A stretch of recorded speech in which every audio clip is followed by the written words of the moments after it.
Revisi Undang-Undang Nomor 34 Tahun 2004 tentang TNI tampaknya semakin kencang bergulir.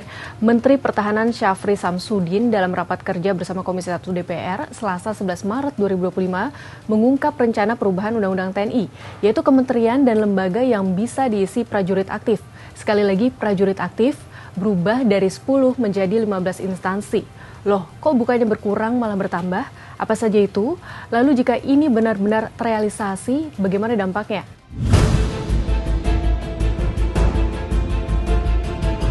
Syafri mengajukan perubahan Undang-Undang TNI di pasal 47 ayat 2, yaitu kementerian dan lembaga yang bisa diisi prajurit aktif. Sebelumnya ada 10 instansi, yaitu Koordinator Bidang Politik dan Keamanan Negara, Pertahanan Negara, Sekretaris Militer Presiden, Intelijen Negara, Sandi Negara, Lembaga Ketahanan Nasional, Dewan Pertahanan Nasional, SAR Nasional, Narkotika Nasional, dan Mahkamah Agung. Adapun penambahan 5 instansi yang diusulkan yaitu BNPB, BNPT, Kelautan dan Perikanan, Keamanan Laut, dan Kejaksaan Agung. Atas usulan ini, Syafri pun menegaskan prajurit aktif yang saat ini atau nantinya akan menjabat di luar 15 jabatan sipil yang telah ditentukan harus pensiun dini, termasuk Sekretaris Kabinet Letkol Teddy Indra Wijaya. Para prajurit TNI yang akan ditugaskan di kementerian dan lembaga itu harus pensiun, yang kita sebut pensiun dini. Setelah pensiun, baru kita usulkan ke kementerian dan lembaga yang dimaksud.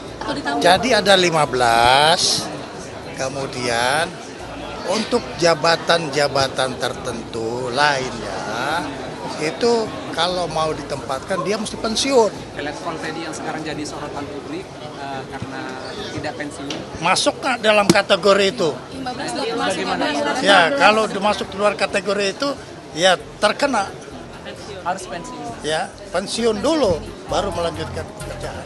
Terkait usulan perubahan prajurit aktif bisa menjabat di 15 instansi, Wakil Direktur Imparsial Hussein Ahmad menyebut revisi Undang-Undang TNI seharusnya mempersempit, bukan justru memperluas.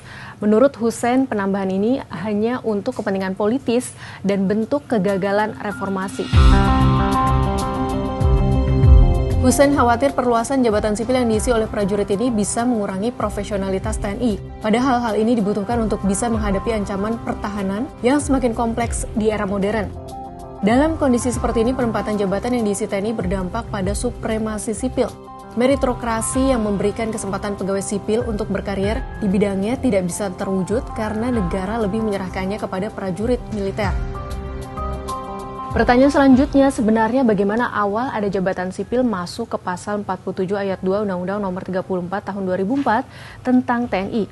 Nah, saat mulai berlaku pada 2004, jabatan sipil yang diisi oleh prajurit aktif dalam Undang-Undang TNI ini terjadi karena pemerintahan saat itu tengah berganti dari Orde Baru ke Reformasi. Pasal ini adalah pasal kompromi karena selama 32 tahun berkuasa, Orde Baru menempatkan militer di 10 lembaga tersebut. Pada saat itu belum ada orang-orang yang bisa mengisi jabatan tersebut. Kini setelah berjalan selama 2 dekade, seharusnya penempatan itu sudah bisa digantikan oleh pejabat dari kalangan sipil. Oleh karena itu, adanya revisi Undang-Undang TNI seharusnya mengurangi jabatan sipil yang bisa diisi oleh prajurit aktif.